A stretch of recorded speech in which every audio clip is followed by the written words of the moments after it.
You wake up late, your hair sticks up at strange angles, you can't find a hat, and you have to dash out the door to class. Walking into the room, you are acutely self-conscious, certain that every single person is secretly laughing at how ridiculous you look. Psychologists call this the spotlight effect, our tendency to overestimate the extent to which others' attention is aimed at us. To test this, researchers had university students put on a noticeably embarrassing t-shirt featuring 1970s soft rock singer Barry Manilow, and then sent them into a room with their peers. This chart reveals the gap between what the students felt and what actually happened. The students wearing the shirt estimated that 50% of their peers would notice it. In reality, only 23% of the observers even registered the shirt at all. The same exaggeration applies to our emotions. If you stand at a podium to give an impromptu speech, you likely feel your anxiety is leaking out for everyone to see. But when researchers paired up speakers and listeners, the speakers consistently rated themselves as appearing far more nervous than the listeners actually perceived them to be. We walk around feeling transparent, assuming we are at center stage, but actually we are mostly opaque to the people around us. Our internal radar is miscalibrated. And if we are this wrong about our present visibility, it raises a question: what else are we wrong about? The struggle to accurately assess ourselves extends beyond the present moment. When we try to predict our future behaviors, specifically how long a task will take to complete, we consistently underestimate the time required. Psychologists refer to this as the planning fallacy. Planners originally expected the Sydney Opera House to be completed in 6 years. It took 16. In 1969, Montreal's mayor proudly announced a new stadium would be ready for the 1976 Olympics. The roof was finally finished in 1989. We are equally poor at predicting our future emotional states. If asked how we will feel a full year after a painful romantic breakup, we anticipate enduring misery. But we overlook our own psychological resilience, our capacity to rationalize, forgive, and adapt. We recover far faster than we expect. In fact, studies show that dating couples are highly optimistic about how long their relationships will last. But if you want a statistically accurate prediction of whether your romance will survive, don't ask your heart, ask your college roommate. They are much better at guessing your relationship's lifespan than you are. The way we construct our identity shifts depending on our geographic and social environments.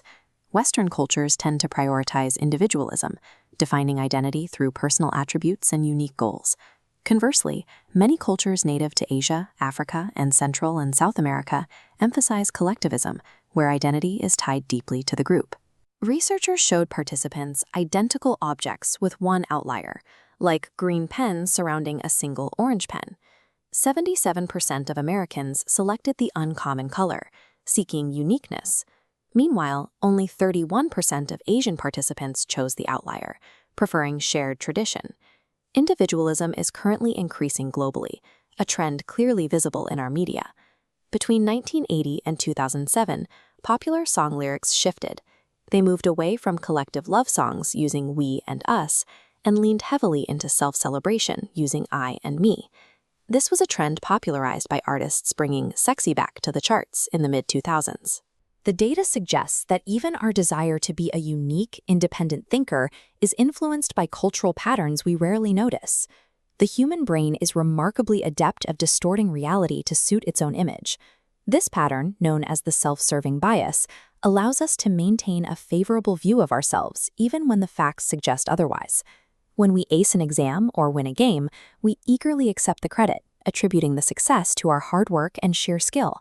But when we lose, the story flips. Suddenly, the failure belongs to bad luck, a ridiculously hard test, or a terrible call by the referee. This bias appeared clearly following the 1923 Nobel Prize for the discovery of insulin. Frederick Banting claimed the discovery was primarily his own, stating his partner, John MacLeod, was more of a hindrance than a help. MacLeod felt similarly about his own contributions.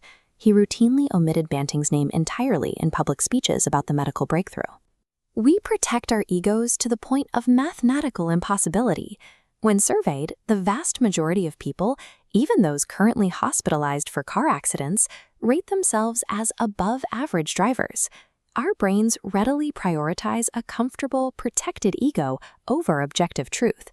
High self-esteem feels good, but it becomes problematic when it crosses the line into narcissism.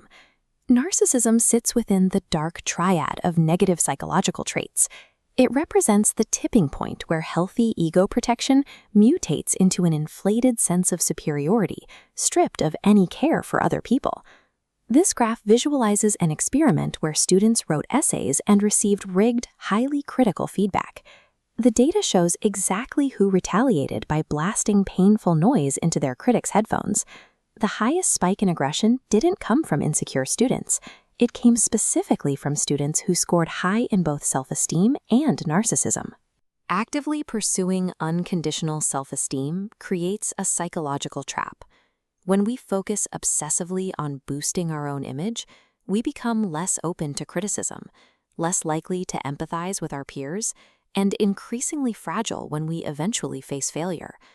Treating yourself as the most important, flawless character in the universe doesn't lead to happiness. It actively isolates you from the exact social world you are trying to navigate. The psychological alternative to the self-esteem trap is self-efficacy. Instead of simply believing you are inherently special, self-efficacy is the belief in your actual, demonstrable competence. It is the confidence that if you face a difficult task, you have the ability to persist and work through it. When children are praised simply for being smart, they often become afraid to try new things, fearing they might lose that smart label if they fail. But children praised for working hard learn that they can exert effort again and again.